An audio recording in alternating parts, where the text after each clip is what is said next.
السلام علیکم ابای څنګه یې ښه جوړی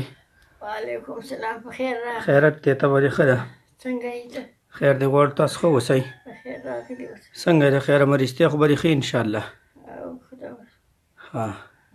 نور خیر دی وخت ښه تېرېږي ښه چې ښه تېرېږي خو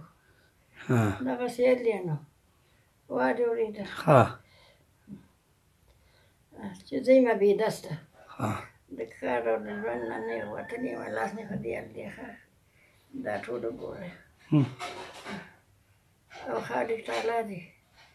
دنیا په آخرت جمال ناصر سره ښه وکړي چې زما غم اخلي او زما غم کوي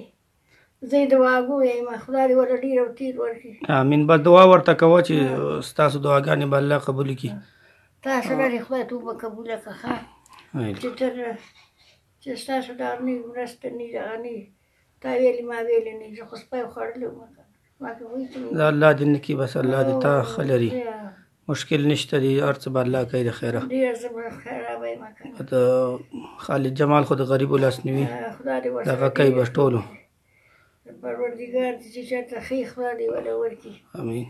خو اوس درته دغه سودا را لېږلې ده د خیره او دا درته خالد جمال را ولېږله بس دا په تاسو ته تسلیم کړم دغه سودا ده خدای دې ورسره ښه وکړي دنیا په آخرت ورسره خدای ښه وکړي چې دا د غریبو د الله خبر دی دا دې خدای دې دنیا بدل کړه پاږي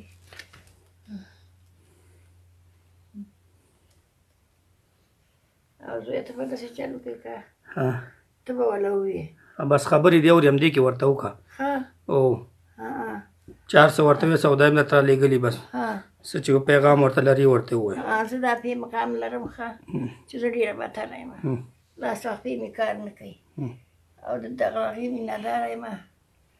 د دغه نغدو پیسو او چې زما لږ شی وکړي که نه او زه لږه راخیستم چې لږ چرته مې لږ دارو مارو وکړم خو دغسې مې ژبه مې سوچه ودرېږي بیخي مې کار خراب دی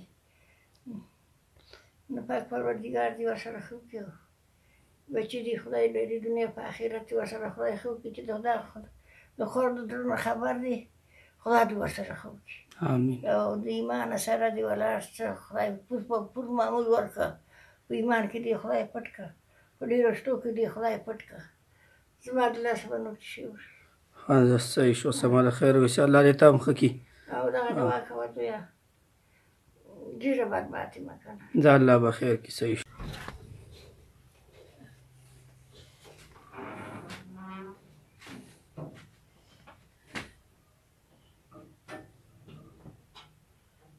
جمال صاحب خدای دې دې دنیا ښه وکړه او په هغې او پاک پروردګار دې دا نه بد لري بچیه د تا سره خدای دې ستا مړ شي ته چې نه یې مال ته چا څه کوله دا کوچېتوب لټوي که لاړ